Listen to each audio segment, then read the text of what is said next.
ಆತ್ಮೀಯ ಕನ್ನಡಿಗ ಬಂಧುಗಳೇ ನಮಸ್ಕಾರ. ಕ್ಷೇಮವಾಗಿರಿ, ನಗ್ತಾ ಇರಿ. ಹನುಮನಿಲ್ಲದ ಊರಿಲ್ಲ ಅಂತಾರೆ. ಆದರೆ ತನ್ನ ಅಷ್ಟ ದಿಕ್ಕುಗಳಲ್ಲಿಯೂ ಹನುಮಂತನ ದೇವಸ್ಥಾನವನ್ನು ಹೊಂದಿರುವಂಥ ಊರನ್ನು ಕೇಳಿದ್ದೀರಾ? ಹಾಗಿದ್ದರೆ ನೀವು ಭಟ್ಕಳಕ್ಕೆ ಬರಲೇಬೇಕು.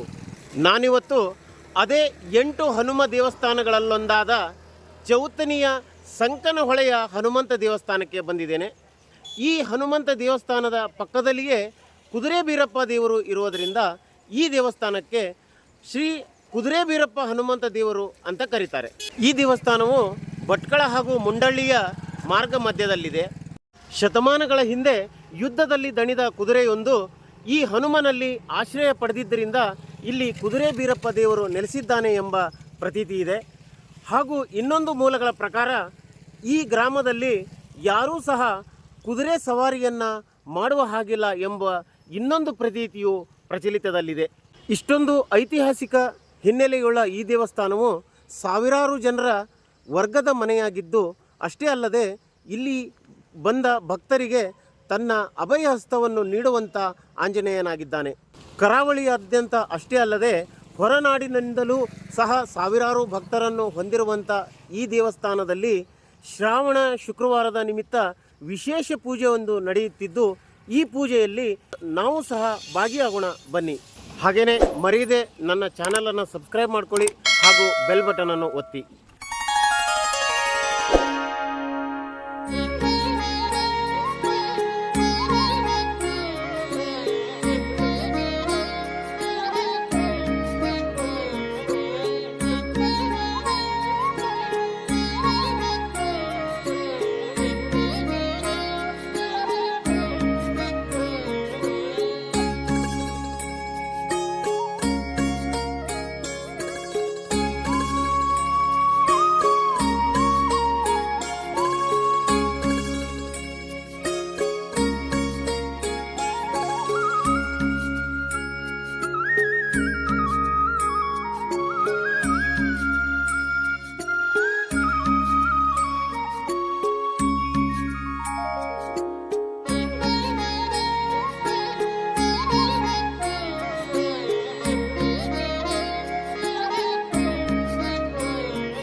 ಇತಿಹಾಸದಲ್ಲೇ ಪ್ರಪ್ರಥಮ ಬಾರಿಗೆ ಸಿಂಧೂರ ಲೇಪನಗೊಂಡ ಹನುಮಂತನ ವೈಭವವನ್ನು ನೋಡಿ.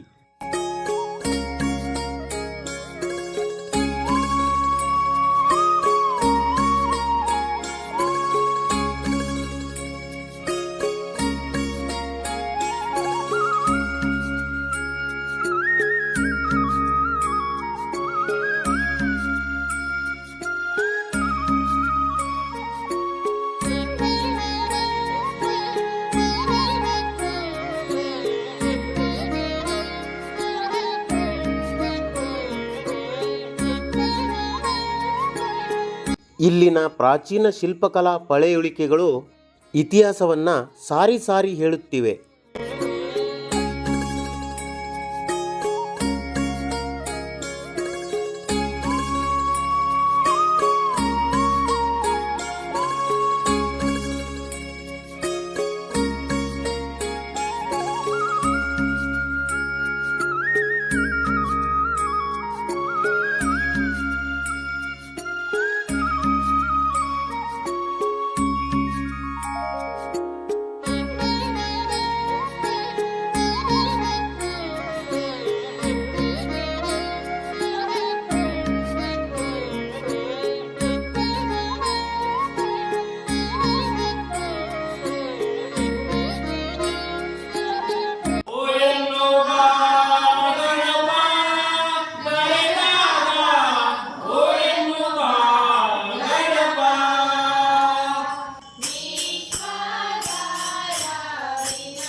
ಮಕ್ಕಳಿಗೆ ಆಂಜನೇಯ ಅಂದರೆ ತುಂಬ ಪ್ರೀತಿ ಎನ್ನುವುದಕ್ಕೆ ಇದೊಂದು ಸಾಕ್ಷಿ ಸಾಕಲ್ಲವೇ?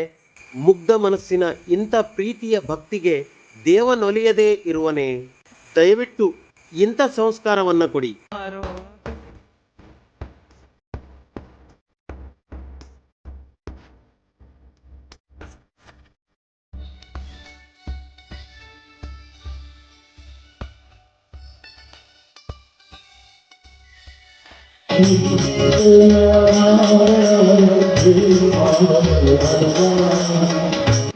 ದೇವಸ್ಥಾನ ಸಾಧಾರಣ ಡಾಕ್ಯುಮೆಂಟ್ ಸಿಕ್ಕಿದ ಪ್ರಕಾರ 300-320 ವರ್ಷಕ್ಕೂ ವರ್ಗದ ಮೇಲೆ ಒಂದು ಕುಲದೇವರು. ಆ ಲೆಕ್ಕದಲ್ಲಿ ಇಲ್ಲಿಂದ ನಮ್ಮ ಶಿವಮೊಗ್ಗ, ಬೆಂಗಳೂರು, ಬೊಂಬೈ ಇಲ್ಲೆಲ್ಲ ಬಂದು ಸೇವೆ ಮಾಡ್ಕೊಂಡು ಹೋಗ್ತಾ ಇದ್ದಾರೆ. ಹನುಮಾನ್ ಜಯಂತಿ ಮತ್ತು ಪ್ರತಿಷ್ಠೆ ಎರಡೂ ಕೂಡಿ ಒಂದೇ ದಿನ ಆಗ್ತಾ ಕಾರ್ಯಕ್ರಮ, ವಿಶೇಷ ಕಾರ್ಯಕ್ರಮ ವರ್ಷಕ್ಕೆ. ಅದೇ ರೀತಿ ಶ್ರಾವಣ ಮಾಸದಲ್ಲಿ ಕೊನೆಯ 7 ದಿನ ಭಜನಾ ಮಹೋತ್ಸವ, ಅದು 9 ದಿನ ಕಾರ್ಯಕ್ರಮ ನಡೀತಿದೆ. ಒಳ್ಳೆ ರೀತಿಯಲ್ಲಿ ಆಗ್ತಿದೆ.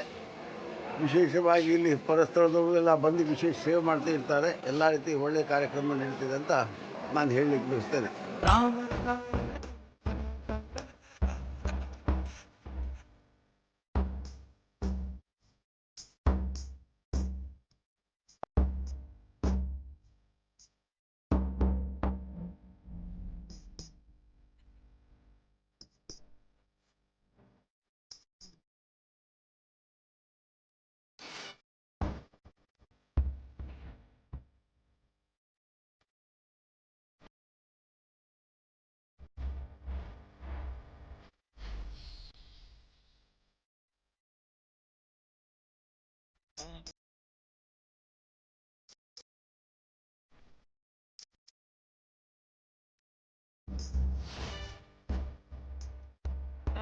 ಡಬಲ್ ಡಿಗ್ರಿ ಪಡೆದಿರ್ತಾರೆ, ಸಂಸ್ಕಾರ ಇರಲ್ಲ.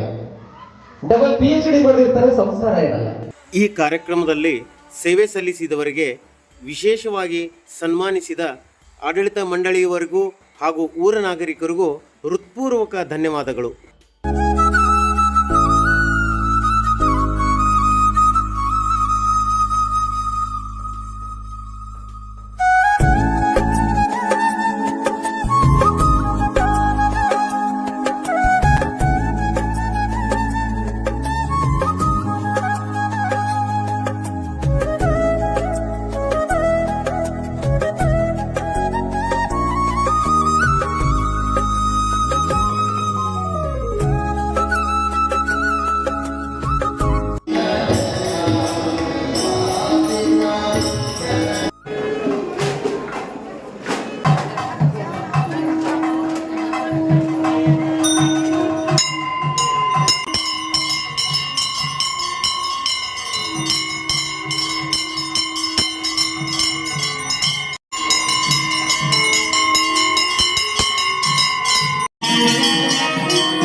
ಆಡಳಿತ ಮಂಡಳಿ ಅಧ್ಯಕ್ಷತೆಯಲ್ಲಿದ್ದೇನೆ.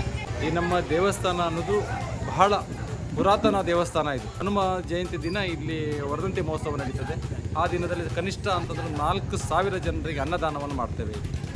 ಹಾಗೆ ಇದಕ್ಕೆ ವಿಶೇಷವಾಗಿ ಅಂತಂದರೆ ವರ್ಗದ ಮನೆಯವರು ಅಂತ ಇದ್ದಾರೆ.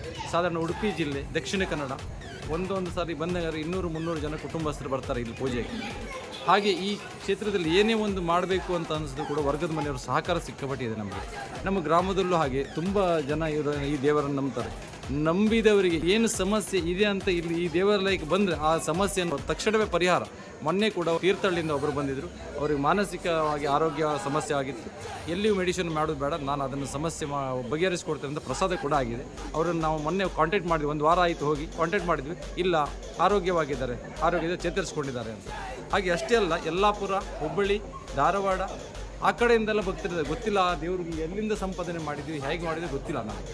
ಹಾಗೆ ಇದೊಂದು ವಿಶೇಷ ಅಂತಂದರೆ ವರ್ಧಂತಿ ಮಹೋತ್ಸವ, ಹನುಮನ್ ಜಯಂತಿ ದಿನ ಪ್ರತಿ ವರ್ಷ ವರ್ಧಂತಿ ಮಹೋತ್ಸವ ನಡೀತದೆ. ಆ ವರ್ಧಂತಿ ಮಹೋತ್ಸವದಲ್ಲಿ ಹುಬ್ಬಳ್ಳಿಯಿಂದ ಒಬ್ಬರು ಪೂರ್ತಿ ದೇವಸ್ಥಾನ ಅಲಂಕಾರಕ್ಕೆ ಹೂವನ್ನು ಕಳಿಸಿಕೊಡ್ತಾರೆ. ಪ್ರತಿ ವರ್ಷ ಕಳಿಸಿಕೊಡ್ತಾರೆ. ಹಾಗೆ ಇದಕ್ಕೂ ವರ್ಧಂತಿ ಮಹೋತ್ಸವ ಕೂಡ ಎಲ್ಲರೂ ಬರ್ತಾರೆ. ಒಂದು ವರ್ಧಂತಿ ಮಹೋತ್ಸವ, ಎರಡನೇದಾಗಿ ಚೆರು ಪೂಜೆ ನಡೀತದೆ, ಮೂರನೇದಾಗಿ ತುಳಸಿ ಪೂಜೆ ನಡೀತದೆ, ಆಮೇಲೆ ಬಲಿ ಪೂಜೆ ನಡೀತದೆ. ಕಾರ್ತಿಕ ಮಾಸದ 9 ದಿನದ ಪೂಜೆ ನಡೀತದೆ, ಭಜನೆ ನಡೀತದೆ, ನಗರ ಸಂಕೀರ್ತನೆ ಮುಖಾಂತರ ಸಂಪೂರ್ಣ ನಗರ ಸಂಕೀರ್ತನೆ ಹೋಗ್ತದೆ, ಭಜನೆ ತಂಡ. ಆಮೇಲೆ ಶ್ರಾವಣ ಮಾಸ ಕಾರ್ಯಕ್ರಮ ಅದ್ಧೂರಿಯಾಗಿ ಮಾಡ್ತೇವೆ. ಈ ದೇವಸ್ಥಾನಕ್ಕೆ ಅತಿ ಹೆಚ್ಚಿನ ಕೊಡುಗೆ ಅಂತ ಹೇಳಿದರೆ ಎಲ್ಲರೂ ಕೂಡ ಬಂದು ಈ ದೇವಸ್ಥಾನದಲ್ಲಿ ಕಾರ್ಯನಿರ್ವಹಿಸಿ ಸ್ವತಃ ನಮಗೆ 1 ರೂಪಾಯಿ ಹೊರಗಡೆಯಿಂದ ಖರ್ಚು ಮಾಡ್ಬೇಕಂತೇನಿಲ್ಲ. ಎಲ್ಲ ಗ್ರಾಮಸ್ಥರೇ ಬಂದು ಮಾಡ್ತಾರೆ. ನಾವು ಯಾವುದೇ ಕೆಲಸದ ಜನ ಕೊಟ್ಟು ಮಾಡಿಸ್ಬೇಕಂತಿಲ್ಲ. ವರ್ಗದ ಮನೆಯವರು ಹಾಗೂ ಗ್ರಾಮಸ್ಥರ ಭಕ್ತರ ಸಹಕಾರದಿಂದಾಗಿ ಈ ದೇವಸ್ಥಾನಕ್ಕೆ ಯಾವುದೂ ಕುಂದು ಕೊರತಿಲ್ಲ, ಚಂದ ರೀತಿಯಿಂದ ನಡ್ಕೊಂಡು ಹೋಗ್ತಿದೆ.